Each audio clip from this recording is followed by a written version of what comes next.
Ah, I've been waiting for this day. I'm so happy. I'm so excited. And I'm also so exhausted. So we're going to talk about all those emotions. um, Friends, I just made a huge announcement on my social posts and in an email that I have a new stretch goal for the number of reviews I want for my book. When we're going to talk about that as part of today's interview, because I'm the subject of this interview. Now, with any further delay, let me read our introduction. Every so often, an episode calls for something a little different, and today is one of those times. You're about to hear a conversation between two friends, colleagues, and champions of books that actually drive business results. In this special episode, I'm handing the mic to Kate Colbert, award-winning author of Think Like a Marketer and Commencement, the beginning of a new era in higher education. She's also a founding partner of the Biz Book Pub Hub.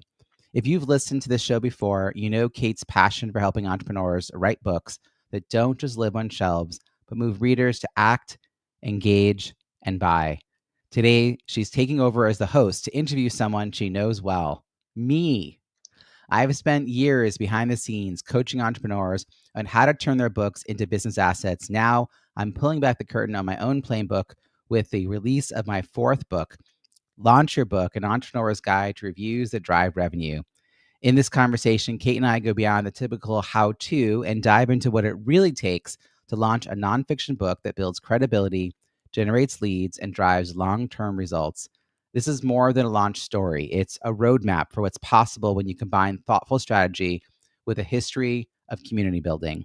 And as you'll hear, Kate's guest hosting duties aren't just a formality. Her thoughtful questions and behind-the-scenes knowledge brings an added layer of richness to the conversation. So let's dive in as Kate Colbert interviews me about the intentional launch behind Launch Your Book, An Entrepreneur's Guide to Reviews to Drive Revenue.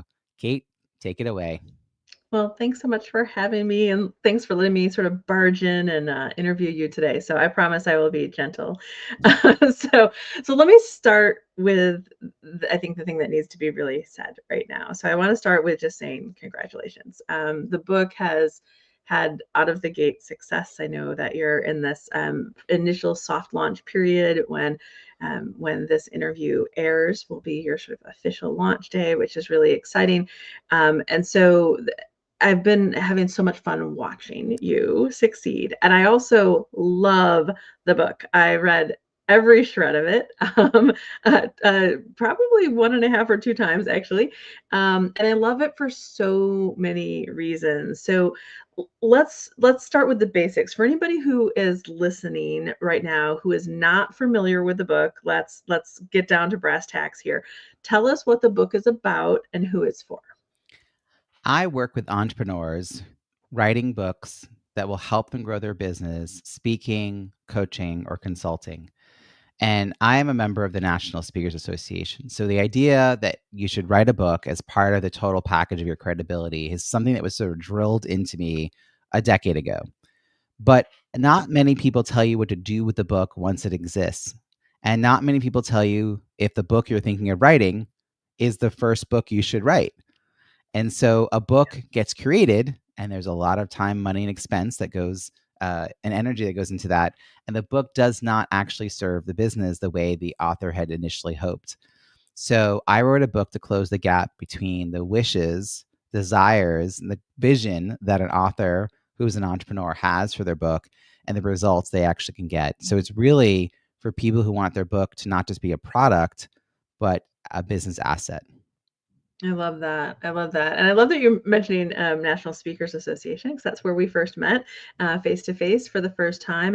And there was something I said on the stage at that particular NSA conference when I was speaking that got a lot of uncomfortable laughs from the audience. And so I'm going to share it now because I think it's really relevant to what you're talking about. I said from that stage that anybody can write a book, but not everybody is truly an author. Not everybody lets the experience change them. Not everyone takes what they have done and this asset and this experience and lets it change their business and how they interact and how they succeed in the world. And what I said that made people really uncomfortable, but that I think left an impression, was I said that I think as somebody who owns a publishing company and has worked with about 250 authors so far, I too often see people release a book the way that they put out the trash. They want to get it out there before it starts to stink. People are tired. Writing a book is a lot of work. They've been working on it for months or even years. And sometimes when people get really close to that finish line, they kind of lose steam and they just put it out there and then they check it off their to-do list like it's done. And then they go back to whatever else they were working on. And they don't really launch their books. And so what you have done with your book, I think, is really remarkable. It reminds people that you're writing this book for a reason, that being clear on that intention is important, and then being intentional about how you make sure that your book gets into people's hands and that they enjoy the book and that they talk about it and they write a review about it, which then attracts more people to buy and read your book, is really important. And I think one of the things that folks forget, and I love about your book, is that I think sometimes people think that reviews on platforms like Amazon and Goodreads and elsewhere is just an atta girl, atta boy. It's just a sort of a, it's just a pat on the back, but it's so much more than that, right? Like when you're buying something online, you're less likely to buy it if there are not reviews from other customers telling you that this is worth buying. And so I always tell people that, the more reviews you get, the bigger stages you stand on. That's not about ego, because your book was written to do something for people who need help with something. And the bigger stages you stand on, the more people you can help. The more reviews that are written about your book, the more people who will read your book, which means the more people you will help, the more lives, careers, companies, organizations you will change. And that's the whole point, and so I really, really love that. So, as an author myself, I know that what drives us to write another book kind of in our copious free time, right? It can be different from book to book, and you've written several. And so I'm sure what drove you to write each of these books was different. Tell us a little bit more about the inspiration. Why did you write this specific book, and why did you write it right now? In 2015, when I joined the National Speakers Association, I put writing a book like on the front burner and made a lot of failed attempts at doing so. My prior writing was academic and I didn't love it. And I had a really hard time figuring out how to take the content in my head and get it into a written form in a way that was enjoyable to do and enjoyable to read. And in 2017, I finally got my stuff all pulled together and I had a book. And I got to the point with that book where I was handing it off to the final edit. And I had this realization that it was a good book. And then I wanted people to read the book. And that aha moment changed things, because I then decided that I needed to delay the publication because I was self-publishing. So I had choice about that. And I needed to build a launch team. And I needed to get 100 reviews as a first-time author. That was the goal that I set. I love that. And I did it. I did it in all the ways that I've changed since, because it was a lot of work and I didn't know what I was doing and I was building the plane as I was flying it. But I got 100 reviews by my launch day and 150 within a week of my launch day. And there's so many lessons learned from that. I was at a National Speaker Association chapter meeting when they asked people to donate an auction item in 2018. And I offered that I would donate 4 coaching sessions to help people think about their own book launches. I love that. And I did that for 2 years. And every time the auction would happen, people would stand up and give testimony about either me helping them or being on my launch team, and how the experience was different from other times they've been asked to support an author. Wow. Well, in 2019, people in my chapter were talking about something. And meanwhile, I was trying to become known as this networking expert and get into associations and conferences. Turns out my chapter thought that what I did was book launches, because for 2 years, people had stood up and given testimony. So I was actually a little resistant. That's not right. I was very resistant. I was very resistant to becoming a book launch coach, because I had this other plan that I had been actively working at for years at that point, years and years and years. So So it became a back burner. It was something I was doing as if people knew me and like knew I had that skill, but it was sort of under the umbrella of just general book business coaching. It wasn't like Yeah. book Yeah. specific. And then, the pandemic made it impossible for me to move forward teaching people how to network at conferences because we were no longer at conferences and events. We were at home, and I had to figure out how to show up and offer value. And I became the Zoom producer and virtual event design consultant. And everyone wanted to know how I did that. So then I wrote a second book, Small List, Big Results, Launch a Successful Offer no matter the size of your email list. And that book came out in October of 21. And it was to answer that question everyone had. And again, I set my sights and I pushed and pushed and I got 200 reviews. And I was like, oh, so it is a thing I know how to do. Okay. Well, as a thank you for the first and second launch, I held a private masterclass for my launch team members. And then I would package that up and make it either free or I'd charge a little bit of money depending on who was asking. So people would come and they'd ask me and I'd say, well, watch this video. So finally, on the third anniversary, my first virtual happy hour, March 13th, 2023, my third book was launched, and that was my book about Zoom, Break Out of Boredom, Low-Tech Solutions for Highly Engaging Zoom Events. And I, again, had this like, well, I want 200 reviews. Like, I just was like, this is going to happen out of the gate. I'm just going to do this. And I had 240 reviews within a month of the launch date. And to get to 50 took another 11 months. Yeah. Like, I was at a dinner in New York City in October of 23, 6 months after the book had come out, lamenting in a first world problem kind of way that my book was stuck at 244 reviews and I just wanted 251 so I could say the book has over 250. And I mean, oh my God, smallest violin in the world moment. Yeah, no, but I totally get it. And I'm at a table of people who've written books or want to, and Dory Clark was there. And Dory Clark looked at me and said, why aren't you a book launch coach? And I looked at her and I said, I think this is the third or fourth time you've asked me that in 7 years. Yeah.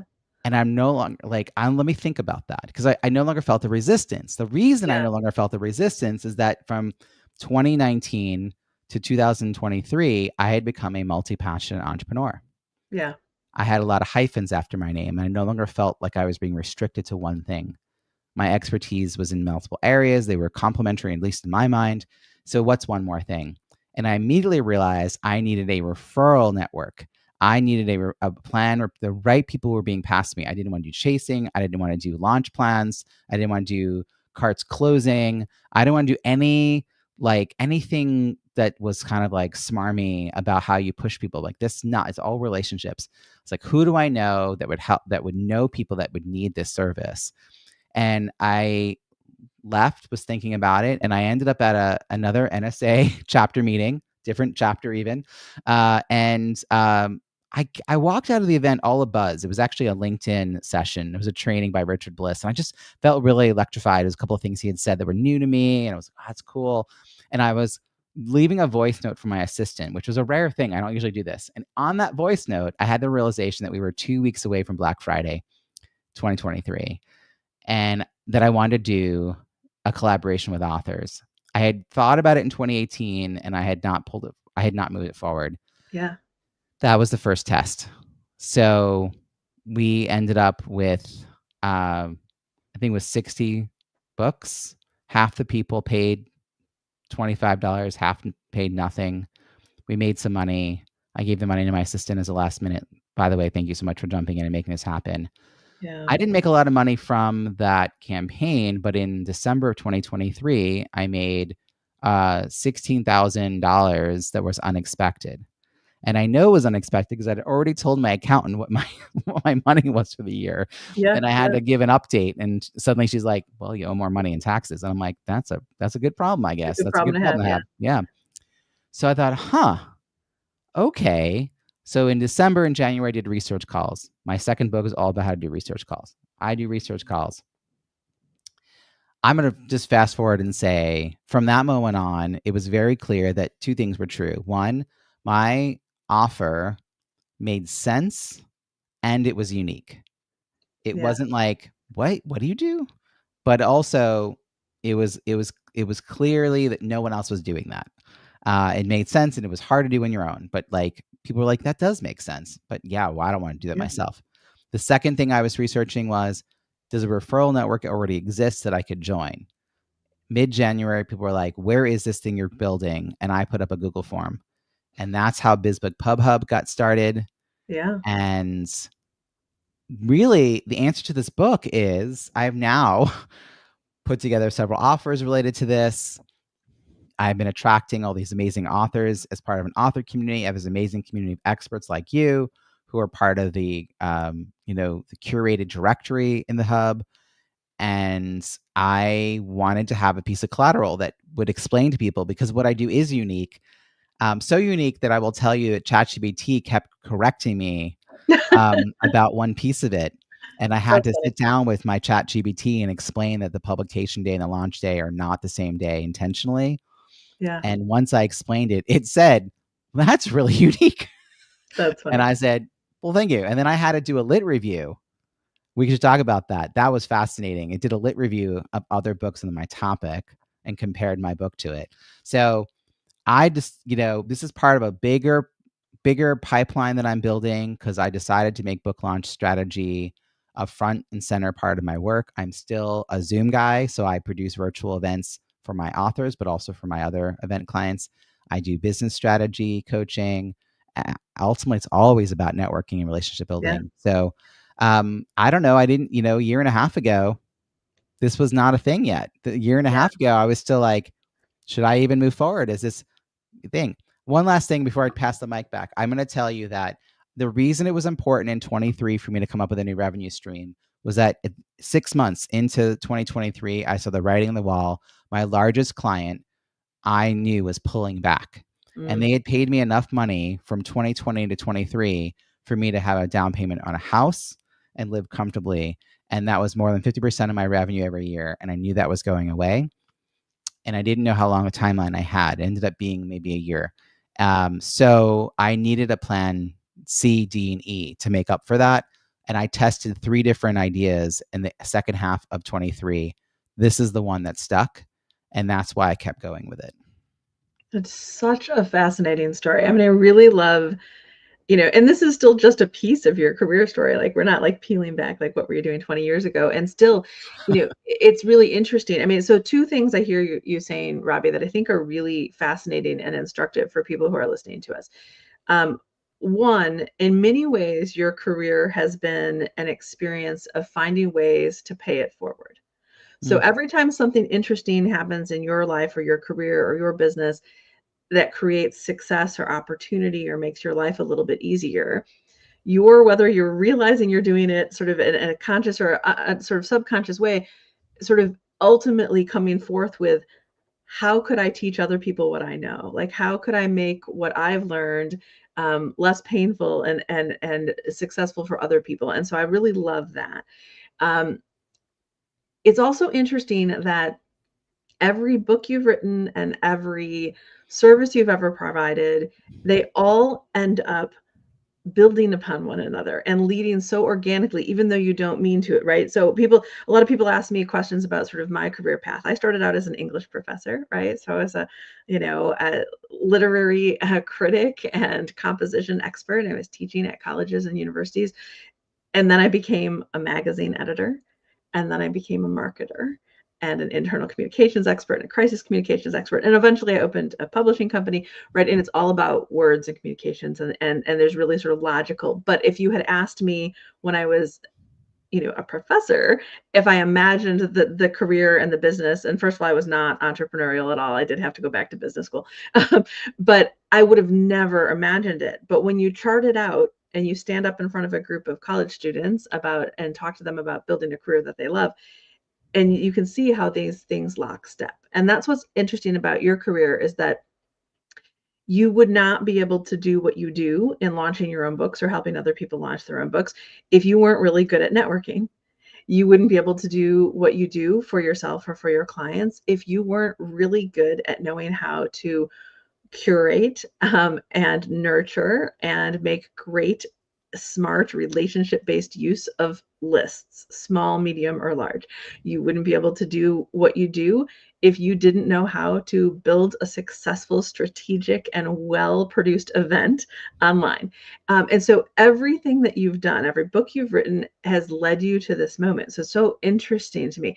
The other thing I really love about your story that I think is really instructive to folks. So yesterday I laid hands on another book that just came out by my friend and colleague Rory Vaden, who is a New York Times bestselling author, and his new book is called that he wrote with his wife is called Wealthy and Well Known, and sort of the thing they sort of inscribed on the cover of the book is a phrase that he said to me years ago when I was sitting in the basement at his house in Nashville, and we were talking about my brand, and he had said that he had heard something from somebody else once that sounded a little bit like the whole point of being successful is to figure out how to figure out your uniqueness and then exploit it in service of others. And I forget who originally had said that to him.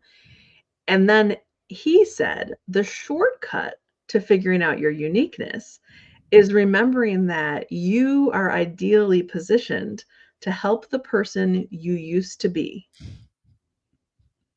Right? Mm-hmm. That's what drove me to start a healthcare charity to help people who are trying to get help and access to care for a condition that I have. And I have wonderful access to care, and I found my way to that, and I try to pay that forward. You have done exactly what Rory Vaden talks about, and you have said, okay, I used to be that guy writing the first book, wondering what would it take to get 100 reviews. Mm-hmm. And now you know. And now you have a process, and that it's a proven process, and you've come up with really, really interesting approaches to how to do this in a way that we can follow in a step-by-step manner. And so I really love that. So that, that I think it's important for us to realize that even though our careers may have these interesting twists and turns, and there might be a pandemic in the middle of it, or you lose your big anchor client, or whatever that looks like, but it really can be organic as long as your heart, and I know this because we're such good friends, your heart is always on serving other people and still figuring out how to create balance in your own life and your career and with your family, and being open.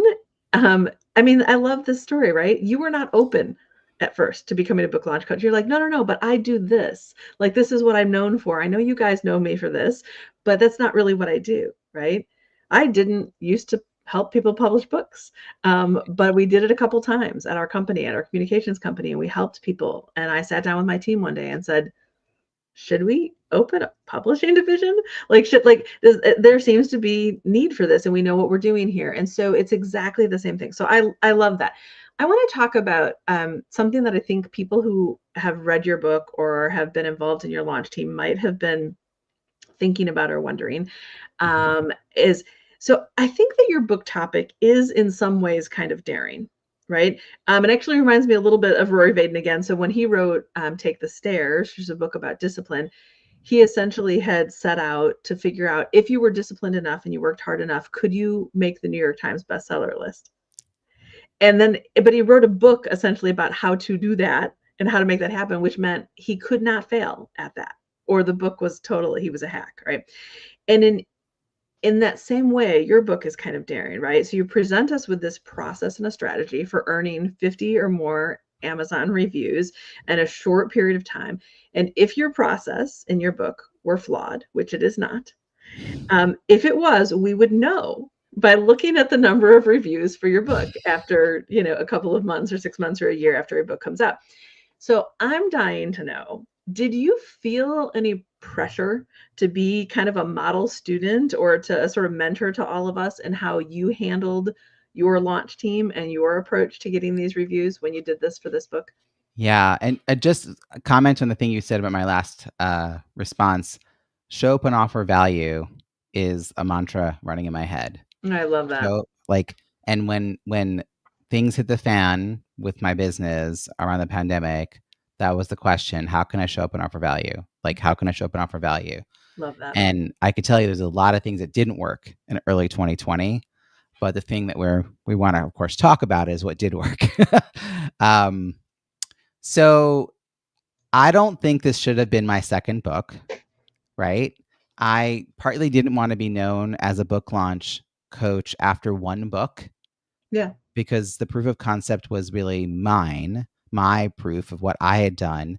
I had worked with, and I thank them actually in the acknowledgments for this book, a handful of people who paid money to be part of, whether they gave money directly to the chapter or they gave me a little bit of money to coach them.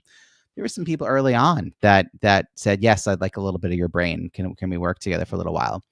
And they got, some results, right? And of course they didn't get what I got, but they got a system of some kind. It wasn't as perfected. It was the fact that the second and third book happened and out of the gate worked so well. My second book, the launch of that book led to $50,000 in revenue unrelated to book sales.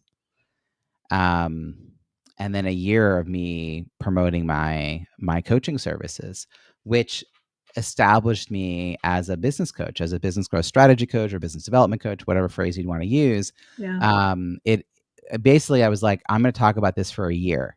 This is going to be the front and center thing I did. And I tried doing everything by the book for that too. I even hired someone on my team to help me write the kind of copy that you need to do, like the email sequences and all that. In the end, I was like, I don't love all of that. I don't love that work. But I do feel like I know how to do it. And I understand that it works for certain audiences.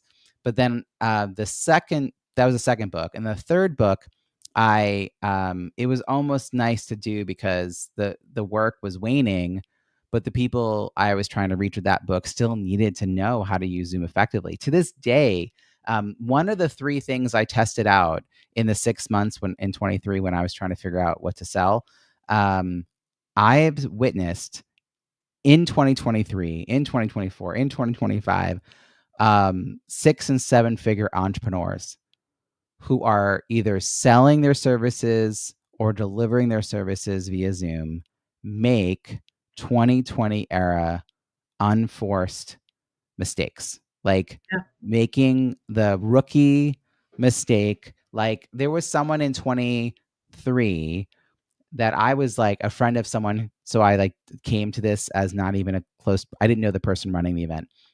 And he went to send us to breakout rooms and he was like, oh, I don't see the button. And I was like on my phone at my kid's like swim class, and someone noticed that I was on the call and was like, Robbie, can you help? So I unmute and I'm like, is this your account? Yes. Have you used breakout rooms this account? No. I'm like, you don't have them enabled. And I was like, so you can either enable them, but we have to all leave and come back in. And he's like, oh, I don't want to do that. I'm like, or you can just decide to do something different with your time. Well, he ended up giving like a really rushed presentation because he had us all go around the room and do the exercise, which took way longer and was poorly facilitated.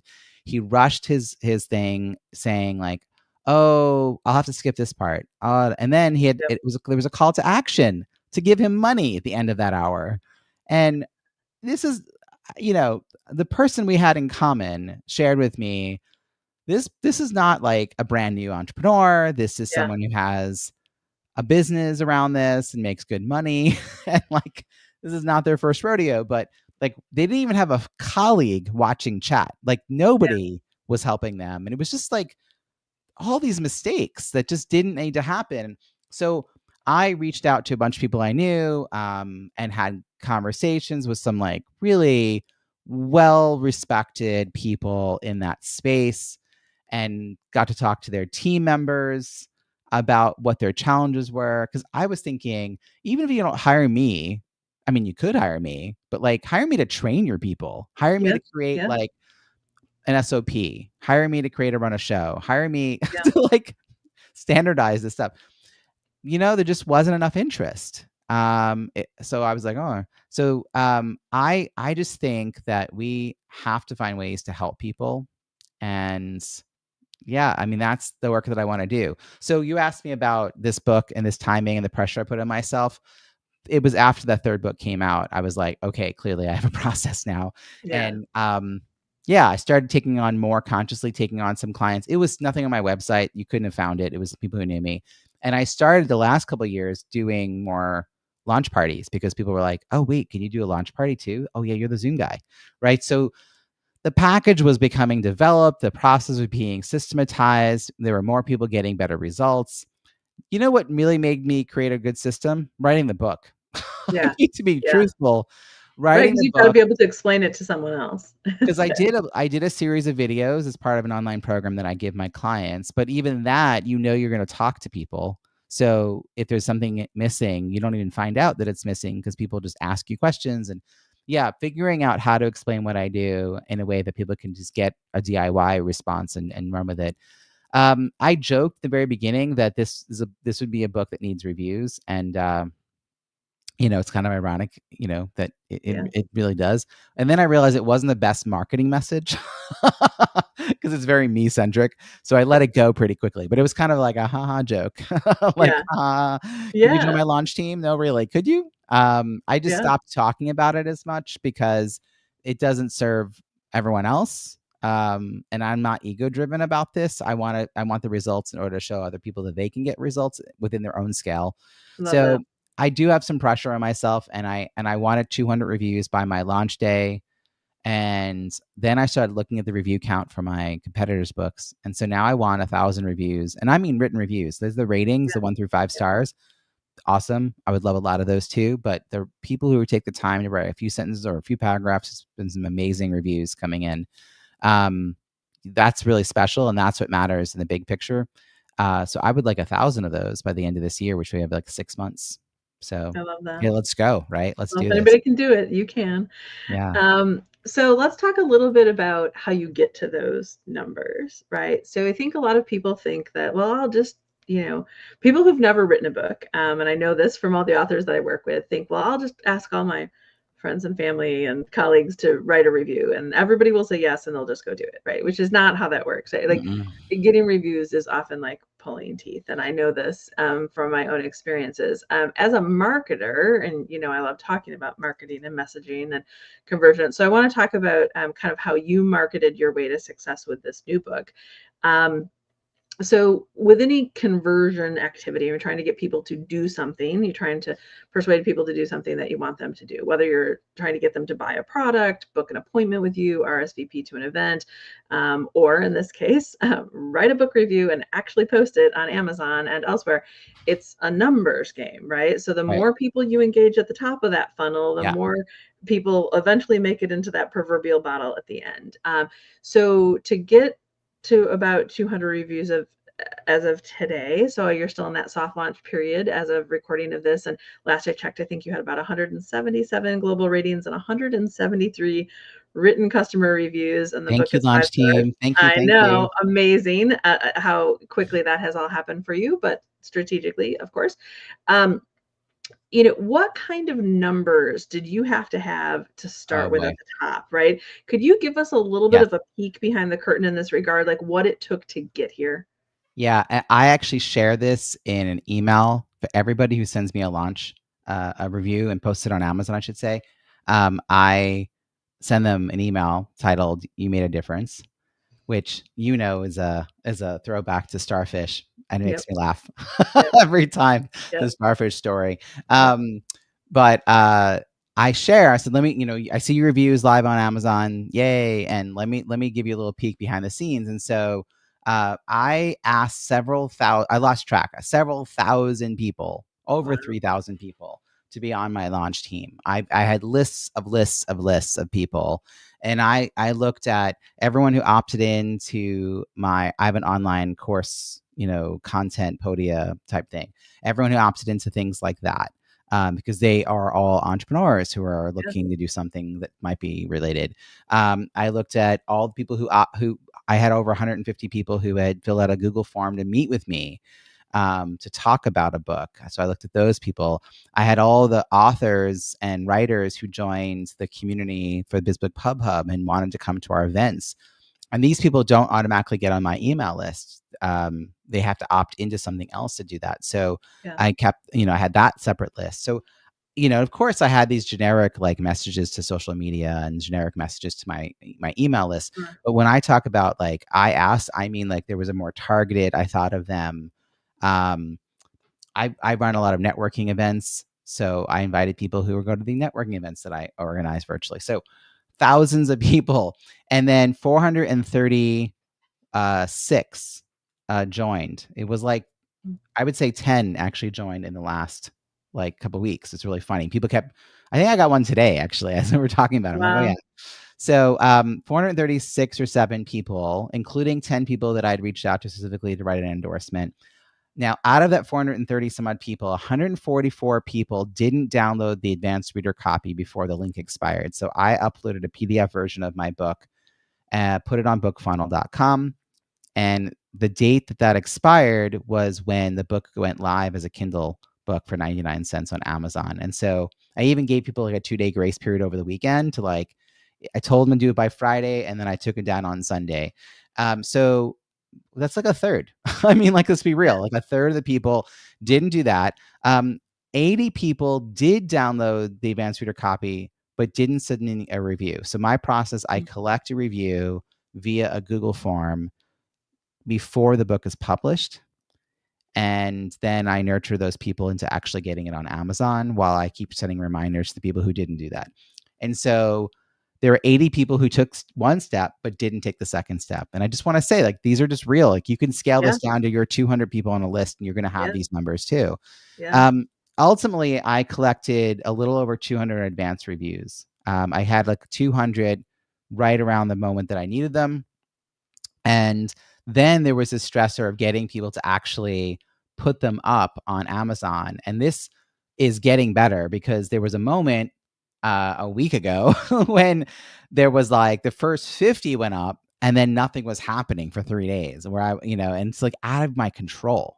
Yeah. So it's really a difficult, you do everything you possibly can, and then you really are, it's completely out of your hands.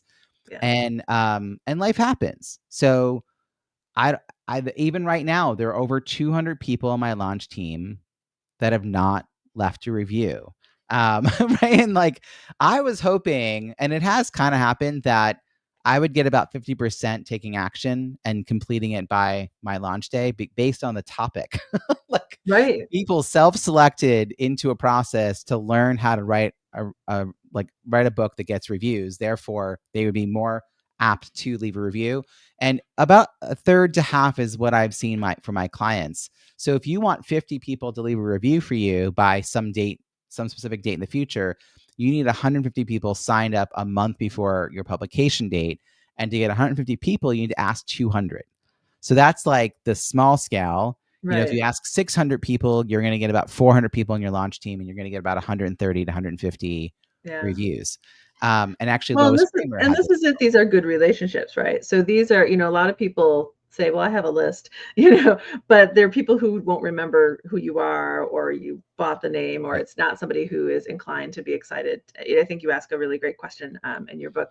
We were talking about people to sort of think about reaching out to, and you flip the question and you say, would you be pleased to hear from them out of nowhere if they send an email, right?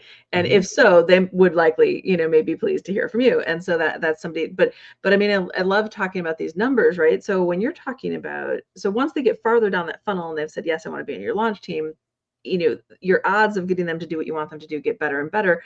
But at the top of that funnel, that is a lot of work, right? When you ask, you're talking about asking 3,000 people and getting 200 reviews during that early period, that's less than 7% response.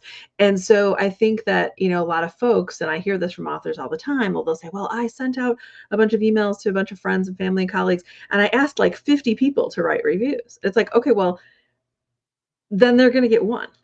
Right. Well, so, but like, if those numbers apply, it's like, then they're going to. What I have found is if you just ask once, you're like, hey, can you join my launch team? Can you write it? Or just like, hey, can you write a review?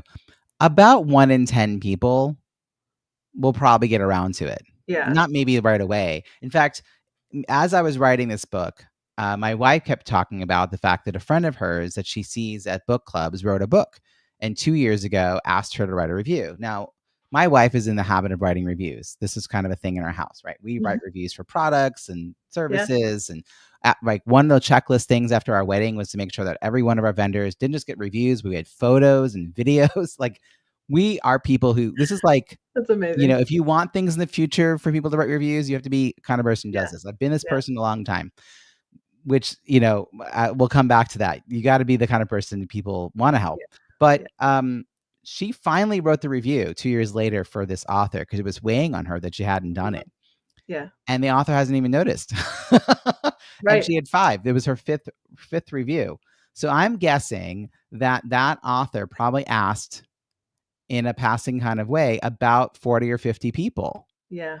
Casually asked, and that's how she got 4 or 5 reviews in 2 years. Right. That's just like how it is. Yeah. Most of us are not in the habit of writing reviews, and we do it either because it was great service or terrible service. Yeah. We aren't just, we're not wired to do it. Yelp.com has a community of people called elite Yelpers. And I have a friend who's an elite Yelper, which is why I even know this exists. And when we would hang out together, I mean, she was doing reviews for like the bike path, Yeah. the train station, the bus 64. Like, I mean, Right. But that takes a unique person to do that. Yeah. it's a very specific person, and it's less than 1% of the world. Like, it's just such a unrealistic thing to expect people to just automatically be good at that. And even when people are good, like my wife's decent at this. Like, it's like we write reviews. Right. She never got reminded. There was no deadline. It became a one day, someday, never day. Yeah. Yeah. Well, I love that. It's interesting too. I think one of the things, I was a member of your launch team and I reviewed the book. And what you're talking about, the sort of nurturing, is you're talking about really holding people's hands and helping them succeed. And you talk about this in the book, and I really love this. And you said, listen, you're not pestering people. If they said, yes, I want to help you, I want to participate in this way, and then you send them a reminder, they are, if they remembered that they were late on doing it, they do feel guilty and they do want to be of help. And if you make it easy for them and you send them a reminder and you say, it's not too late, here's how to do it, here's the link, here's how this process, please fill out this form, those of us who are on the receiving end of that are actually really grateful. We're not feeling arm twisted into it because we raised our hand. You gave us an opportunity to participate and to help you with your book launch, and we said, yes, we want to help. And then you, in a very gentle and loving way, sort of held our feet to the fire and said, hey, remember that thing you promised to do for me? Let's not forget to do that. Here's how to do that. So I actually found the process of being on your launch team very easy. And I found it fun. I have a stack of books that I have promised people that I am going to read and I'm going to review, and theirs are all waiting. And yours I got done. Right? Because they didn't follow up, and you made it really easy. So I want to say a couple of words about how you engineered your book launch process, that such that crazy busy people like me were able to read the book and write rock solid reviews. Actually, if I can brag a little bit, and I want to say something about why sometimes people don't read reviews, and then I want to share the review that I wrote. Because you have so many of them out there. People are not going to necessarily read them all. And I want to read it because I think it will help people understand the value of your book. But I also found an interesting thing. As a professional writer, the idea of writing a review is like something I could do in my sleep, at least a short one, right? And yet I had somebody once tell me, I've never written a review before and I don't know what to say. And they were nervous. They were nervous. They were afraid, what if it doesn't sound eloquent? I'm putting my name on this on Amazon. It's out in the world. And I didn't realize that for people who don't write regularly and don't do reviews regularly, as you were talking about, they feel exposed and they feel like it's like writing a term paper in high school. They're like, oh gosh, I don't want to do this. And so one of the things I really love that you did in your book is that, you provide sort of like 5 questions, like, what was one of your favorite takeaways? What are these, and you gave us these prompts to be able to write really great reviews, which is really helpful. So let me read the review I wrote, because I think people will get a kick out of knowing more about the book if they haven't read it yet, or bought it yet, and they should. So I entitled the review for your book, An Essential Blueprint for Authors Who Want Their Book to Work for Them. And here's what I wrote. As a publishing professional and business author, I've long understood that writing a great book is only half the battle. Robbie Samuels' Launch Your Book offers something too often missing in the publishing world: a practical, proven system for getting that book into the hands of the right readers and making it count. This is not another generic guide about book marketing. Samuels delivers a smart, structured roadmap that goes beyond vanity metrics and empty promises. His step-by-step process for building and activating a launch team is both actionable and relationship-driven. What struck me most is how deeply strategic yet accessible this approach is, something I rarely see even in professional author circles. He convincingly reframes Amazon reviews as more than social proof. They're business assets, essential for discoverability and trust building. I especially appreciated his advice on avoiding the common traps of soliciting the wrong kinds of reviews or leaning too heavily on friends and family. His arguments are compelling, and his insights into Amazon's recommendation ecosystem are sharp and grounded in real experience. I found myself marking up this book with abandon, underlining again and again, particularly Robbie's reminders that a book should never be a standalone product, but part of a broader business strategy. His concept of quote unquote waking up your network through intentional outreach is, frankly, a masterstroke. If you're serious about launching a book that grows your impact and income, not just your ego, this book belongs on your desk, dog-eared and well-used. Oh my gosh. Thank you so much, Kate. That was amazing. Folks should also know that a 2 or 3 sentence review is also deeply appreciated. Yes, and actually I want to say that, right? Yeah. So I'm a professional writer, so writing 4 paragraphs is easy for Yeah. me to do. But if you'd picked one line out of that, right? So, his arguments are compelling, his insights into the recommendation ecosystem are sharp and grounded in real experience. His concept of waking up your network through intentional outreach is frankly a masterstroke. If Yeah. those 2 sentences had been the review, that's still a great That's review. still a great review. Some of my favorite reviews are when people took to heart the idea that they could just share a line or a quote that resonated with them and say who the book is for. And they'll grab, it's also fun for me to see like which quotes get What pulled. resonated with them. Yeah. And so they grab a quote, which that's a whole sentence right there. Yeah. And then they say, And then they respond to it. then they say a little bit about like why that was great. And then they say who should read it. And that's it. That's 3 It's so sentences. interesting. That is really interesting, right? So mirroring back what other people sort of say. That I was in a meeting. So I'm pretty well known in the higher education space, and I was on an event with the Chronicle of Higher Education not too long ago, and somebody said something that I thought was really brilliant as they were speaking, and so I typed in the chat. I literally put quotes, and I just repeated. I quoted them. Yeah. And afterward, in all capital letters, I wrote yes, exclamation point, right? And that was my feedback, right? Like, yes, what he said, right? Not only when they opened it to questions did the one of the chief editors at the Chronicle of Higher Education read that comment, which was just again re-quoting what I just quoted and saying yes. He then took a moment and thought, oh, Kate Colbert, stopped his train of thought, turned around, grabbed my book off of his shelf in front of this massive audience of people. Amazing. It was like, oh, that comment's from Kate Colbert. He's like, she wrote this book. You guys should all read it. And then he gave like a free review live for my book because I quoted somebody and wrote yes. I think people think it's a 4th grade book report. They just stand in front of the room and recite, or a term paper in college. It's really not.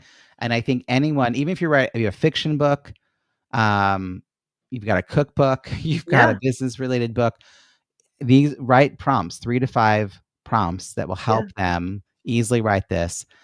Really, what we're asking people to do is not a difficult ask, but it is out of the ordinary. I'm not asking someone to write the foreword for my book. Like that is a very different kind of request, or to even write an endorsement, which is a very different request. I'm asking them to write 2 or 3 sentences to react. Now, I just want to say a few things about this as we wrap up. I sometimes hear people say, well, I just give people 3 pre-written reviews that they can pick one, or I write one for them. I'm like, that's not building your pipeline. You're aiming for the reviews, but you're forgetting the purpose. So the goal is 50 or more Amazon reviews, but the purpose is the conversations you have with these 200 people in your launch team in getting those reviews. So if someone, even just as the minimum of reading the table of contents and reading the introduction, they will be in a better position to refer me to somebody who might need this book than someone who just copies and pastes a piece of text that I give them. Yeah, I love that. Some people who read the table of contents and open the introduction end up reading the entire book because it's an easy to read book. So you got to write a really compelling opening line. Like I rewrote the opening of the introduction more than any other section of the book. I kept going back to it and back to it and back to it. The hardest part of a book to write. It's so hard, but you got to start somewhere. So you write something, but you kind of react to like emotionally, where are people? Who am I addressing? Who's it for? And they have to know in the first couple of paragraphs if you're speaking to them. And if so, they're going to want to keep reading. So I am actually a strategist before I'm anything else. I am known for a lot of different things and I wear a lot of different hats. I have a lot of hyphens after my name, but I'm a strategist. So I want you to know the strategy behind what I'm saying. I don't want you to just aim for the goal, because there are a lot of ways to get reviews that don't lead to a pipeline. You can pay people, you can go to a company, you can send it out to someone's list, you can get friends and family to do it. None of that is building you a pipeline of likely prospects and referral partners. So I kind of want people to catch that message before we go. I love that. Yeah, I love that. I'm glad you're really reminding us that, right? It's not reviews for review's sake, right? So the reviews serve all kinds of purposes, but if you wrote a book about a topic that you're an expert at because you wanted to help an audience of people who then you can additionally help with something else. Maybe you have some sort of program, they can hire you to speak, they can hire you to coach, whatever you do. That getting those reviews from people who then might, to your point, so that's waking up your network. So then they're like, oh yeah, Robbie Samuels, right? And you and I have a million stories of how this happens with, you and I show up in each other's lives in all these interesting ways. We've told the story a million times, that you sent me a sympathy card when I had lost somebody in my life. And as I was writing you a note to thank you for the card and how much it meant to me, it occurred to me that I had a book launch coming up and you were a Zoom event planning organizer and you're this brilliant strategist for these events. And I hired you to do that event, right? And you weren't thinking about that I might hire you when you sent me that sympathy card, but you woke up your network and then, I want to actually bring up this point. My friend Claire Kumar is in my peer mastermind, and she's a professional speaker out of Canada. And she half jokingly said, did you in the book tell people that they need to be a stellar human being first? And I was like, I'm sorry, what? Like, say more. And she said, well, I mean, because I was just about to upload my book and go into the soft launch. So that was just getting started. So really a precipice moment, like, oh, is this going to happen? Are people going to show up for me? And she said, yeah, people are going to show up for you because of how you show up for other people. Like, and I get that. I actually, this thing I've taught people in all other parts of my life. Like if you're a person who's known for giving people a ride to and from the airport, one day you need a ride, you'll get one. Maybe not from someone you've ever driven, but from someone who knows you to be the kind of person who gives people rides to the airport. Like if that's the kind of person you are, then people are going to want to help you. And that's something I aim to be. I want to be that kind of person for people. Yeah. And so I don't mention that in the book. I talk about it has to be a good book. It has to be a book for a particular audience, right? Like, but if you want people to be leaving reviews for you, then you should right now, while writing a book, start leaving reviews, not just for books, but for podcasts. You should hit reply to people who send you emails and say, thank you so much. If people are having an event and you can't go to it, you should note that it's happening and send them a text. Like, it's a behavior modification moment. It's like a way of thinking about the world and just generally, how can you support? It's not always a lot of time or a lot of money. Sometimes it's just the thought. So me sending you a card was because I had put systems in place so that if something like that happened and I caught, a note from you on Facebook about it, how could I most personally send you something? And so I had a, not just a habit, but a process for allowing that habit to happen. And I had spent, I would say 5 years wanting to be a person who sent cards and didn't have a good process. So intention's good, but follow through is better. And I also want to speak to something you said about being on the receiving end of all my emails. And I appreciate you sharing that. When people sign up for my launch team, they don't just give me a name and an email. They have a Google form they fill out. And the first question is, why do you want to join this launch team? And the reason for it is not just to, give my ego a boost. It's very lovely to read these comments. It's actually very helpful because usually in that moment, I'm still writing the book and it's nice to know. But it's also for them to put in their own head that they're making a decision to do this. This is completely of their own free will, right? And they're setting an intention, and my job is to help them follow through, because if they follow through on their intention and they leave a review on Amazon, they're going to feel good and I'm going to feel good. if I ask them once and it becomes a sort of vague thing in the back of their mind, they remember and forget, remember and forget, remember and forget. And like 2 years later, they're like my wife, feeling a little bad about it. That's actually severing the relationship. There's a break because Yeah. my wife's like, do I want to, if I see her, Right, then should people I start ask me? avoiding you because they Yeah, feel they're guilty. They avoiding feel you. guilty. Yeah. No, I Exact opposite of yeah, pipeline building. You don't want to put up a brick wall. You right, want to build a right. pathway. Well, can I say let me say something. I know we're gonna wrap up here in a second. So you said something at the beginning of this conversation that, and then you just sort of talked about mindset and sort of being a good person. And you talked about that one of the sort of mantras that sort of drives you is this concept of show up and offer value, right? Mm-hmm. And so you continue to do that for the people in your network. And then when you ask them to show up for you and to offer value in this ecosystem that you've created around your book, in this case, um, they're willing to do that because you've done that. So you've created this energy that other people know how to emulate when they see you do it. And I think that's really amazing. And incidentally, the worst thing you can ever say to an author, and I know this being an author, is when a new book comes out and somebody says, so what's your next book going to be about? And you're like, don't. Like, can we please celebrate this? I'm exhausted. But I'm going to do that because I think book number 5 should be entitled Show Up and Offer Value.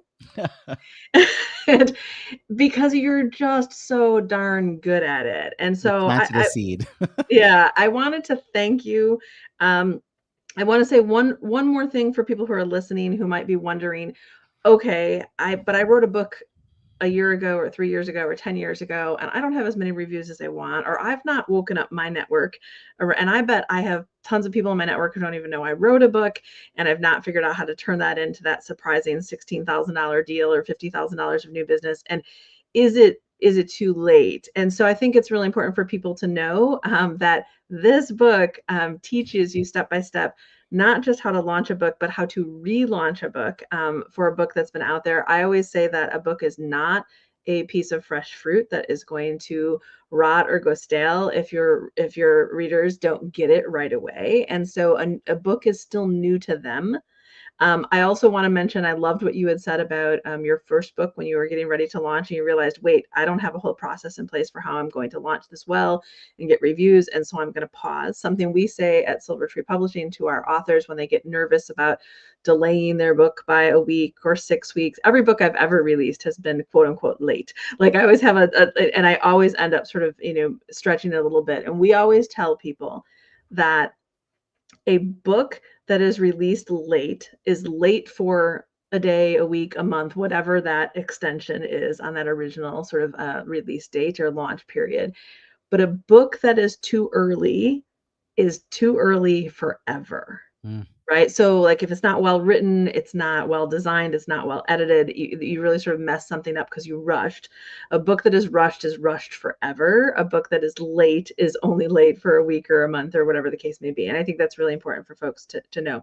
So, as we wrap up, I want to thank you for letting me steal the host chair at your show. I'm honored to do it, and I'm glad to be here, and I'm so proud of you for this new book. I've loved it, and I'm going to be recommending it to everyone in my ecosystem, which is really great.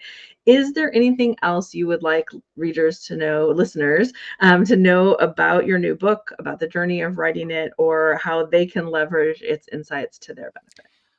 If you go to booklaunchbrainstorm.com, you'll find the book, the bonus content, and the invitation to schedule a complimentary 30-minute book launch or relaunch brainstorming session with me. And you'll see the ways that I support authors. I do one-on-one coaching. I do design and MC virtual book launch parties. And if need be, you can hire us as an implementation team to manage your launch. The only thing I can't do for an author, Kate, is help them come up with their list. I can give them guidance. I have prompts. I have a process to design that list initially in a thoughtful, strategic way. And if you're at a point where you're writing a book, you have these names. Like you're a person who knows something, which means you also know people. But this is the thing. I wrote about Wake Up Your Network in my second book, and I'm bringing it back because it's really relevant for authors. But for those clients, they didn't have a book. So you do not need a book to benefit from what I'm writing about in Launch Your Book or in Smallest Big Results. because you can follow the same process to launch a podcast, to launch a TEDx talk. I mean, for my TEDx talk, I had a goal of 1,000 views and 100 YouTube comments in 30 days. And I got it. I really close to it, I should say. I got really just under. And then the pandemic hit 2 months later. And my topic was about networking at events. We're all at home. So moot point. But a year and change later, a year and a half later, in the fall of 21, NPR podcast came across it and invited me to come be part of that. And I got interviewed, and then that got pushed out globally, and I got clips on different shows, and big deal. But it was because I launched the TEDx talk. I only did for like a month because then it wasn't worth pushing.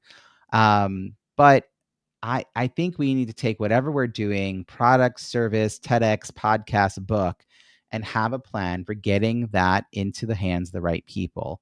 And I am a strategist. So even if you don't have a book, if you're just starting to think about a book, if you have a book you want to figure out what to do with now that it's out there for a while, or you're somewhere on your author journey, I'm happy to have a conversation. And as the founder of Biz Book Pub Hub, I'm also kind of a concierge. I matchmake people to the people in the network that we have who can best help you. In fact, at bizbookpubhub.com, you're going to see show notes from today and all the episodes that we've aired. Every Tuesday and Thursday, new episodes come out. And every month, I host a free virtual networking event. You'll learn about that there. And 3 times a year, I organize a Kindle flash sale where authors drop their Kindle book price and we cross market to each other's networks. Lots of opportunities for you to keep getting your book out there. We want to encourage you to write it and to reach the right people to have great success. So you can check all this out at bizbookpubhub.com. Kate, thank you so much for sitting in the host seat and interviewing me about this topic. We really could have gone on for 4 more hours because we could. And thanks for those who were listening. And please reach out and check out how to connect with Kate in the show notes as well. Kate, thank you so much for all of your time. Really, really appreciate you. Thank you. Congratulations.